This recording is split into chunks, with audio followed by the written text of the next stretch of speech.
നമസ്കാരം. സംസ്ഥാനങ്ങളുടെ സാമ്പത്തിക സ്ഥിതി മെച്ചപ്പെടുത്താനും വികസന പ്രവർത്തനങ്ങൾക്ക് വേഗത കൂട്ടാനുമായി വൻ തുക അധിക നികുതി വിഹിതമായി പ്രഖ്യാപിച്ച കേന്ദ്ര സർക്കാർ.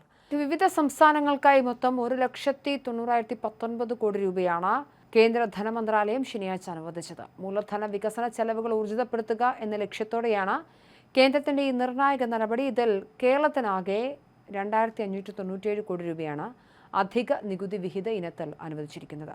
ഓണക്കാലം അടുത്തെത്തി നിൽക്കെ സാമ്പത്തിക ഞെരുക്കത്തിലൂടെ കടന്നുപോകുന്ന കേരളത്തിന് കേന്ദ്രത്തിന്റെ ഈ പ്രഖ്യാപനം വലിയ തരത്തിൽ ആശ്വാസമാകും.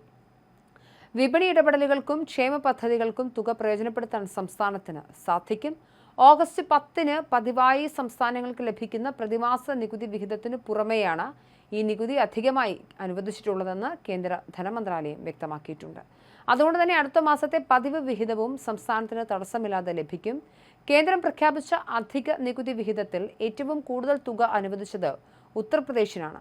വിഹിതമായി 19,208 കോടി രൂപയാണ് ഉത്തർപ്രദേശിന് ലഭിച്ചത്. പട്ടികയിൽ 1-ാം സ്ഥാനത്താണ് UP എങ്കിൽ 2-ാം സ്ഥാനത്ത് ബീഹാറാണ്. 10,845 കോടി രൂപയാണ് ബീഹാറിനായി കേന്ദ്രം മാറ്റിവെച്ചത്. കേരളത്തിന്റെ അയൽ സംസ്ഥാനങ്ങളുടെ വിഹിതം പരിശോധിച്ചാൽ തമിഴ്നാടിന് 4,466 കോടി രൂപ അനുവദിച്ചു. ദക്ഷിണേന്ത്യൻ സംസ്ഥാനങ്ങളിൽ തമിഴ്നാടിനാണ് കൂടുതൽ തുക ലഭിച്ചത്.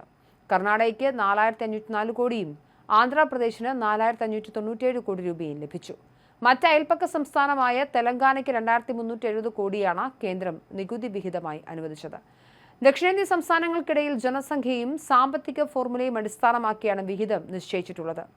സംസ്ഥാനങ്ങളിലെ അടിസ്ഥാന സൗകര്യ വികസനം, റോഡ്, പാലം നിർമ്മാണങ്ങൾ, മറ്റു മൂലധന ചെലവുകൾ എന്നിവ സമയബന്ധിതമായി പൂർത്തിയാക്കാൻ ധനസഹായം ഉപകരിക്കുമെന്നാണ് കേന്ദ്രത്തിന്റെ വിലയിരുത്തൽ. ആഘോഷ സീസണുകളിൽ സംസ്ഥാനങ്ങൾ നേരിടുന്ന അധിക സാമ്പത്തിക ബാധ്യതകൾ കുറയ്ക്കുക എന്ന ലക്ഷ്യവും ഇതിന് പിന്നിലുണ്ട്. കേരളത്തെ സംബന്ധിച്ചിടത്തോളം ഓണം പ്രമാണിച്ച് ക്ഷേമ പെൻഷനുകൾ നൽകാനും സർക്കാർ ജീവനക്കാരുടെ ബോണസും അഡ്വാൻസും വിതരണം ചെയ്യാനും വലിയ തുക ആവശ്യമാണ്. അതുകൊണ്ട് തന്നെ ഓഗസ്റ്റ് ലഭിക്കുന്ന ഈ അധിക വിഹിതം സംസ്ഥാന ധനവകുപ്പിന്റെ സമ്മർദ്ദം ഗണ്യമായി കുറയ്ക്കും. വിവിധ സംസ്ഥാനങ്ങളുടെ സാമ്പത്തിക വളർച്ച ഉറപ്പാക്കുന്നതിന്റെ ഭാഗമായി കേന്ദ്ര നികുതിയിൽ നിന്നുള്ള സംസ്ഥാനങ്ങളുടെ അർഹമായ ഓഹരി മുൻകൂട്ടി നൽകുന്ന രീതിയാണ് കേന്ദ്ര ധനമന്ത്രാലയം സ്വീകരിച്ചിരിക്കുന്നത്. സമയബന്ധിതമായി തുക അനുവദിക്കുന്നത് വഴി പദ്ധതി നിർവഹണത്തിലെ താമസം ഒഴിവാക്കാനും കഴിയും. അതേസമയം രാജ്യത്തെ വിവിധ സംസ്ഥാനങ്ങൾക്കായി അനുവദിച്ച ഈ മുൻകൂർ വിഹിതം വരും ദിവസങ്ങളിൽ സംസ്ഥാന ട്രഷറികളിലേക്ക് എത്തും. സാമ്പത്തിക പ്രതിസന്ധി തുടരുന്ന ഘട്ടത്തിൽ കേന്ദ്രത്തിൽ നിന്ന് ലഭിച്ച ഈ തുക വലിയ പ്രതീക്ഷയോടെയാണ് സംസ്ഥാന ഭരണകൂടം കാണുന്നത്. ഓണക്കാലത്തെ സാമ്പത്തിക ഞെരുക്കവും പ്രതിസന്ധികളും മറികടക്കാൻ വഴിയില്ലാതെ നിൽക്കുമ്പോഴാണ് കേന്ദ്ര സർക്കാരിൽ നിന്നുള്ള അധിക നികുതി വിഹിതം കേരളത്തിന് ജീവശ്വാസമായി മാറുന്നത്. ക്ഷേമ പെൻഷനുകൾ മുടങ്ങാതെ നൽകാനും സർവീസ് ആനുകൂല്യങ്ങളും ബോണസും സമയബന്ധിതമായി വിതരണം ചെയ്യാനും ധനവകുപ്പിനെ ഇത് വലിയ തോതിൽ സഹായിക്കും.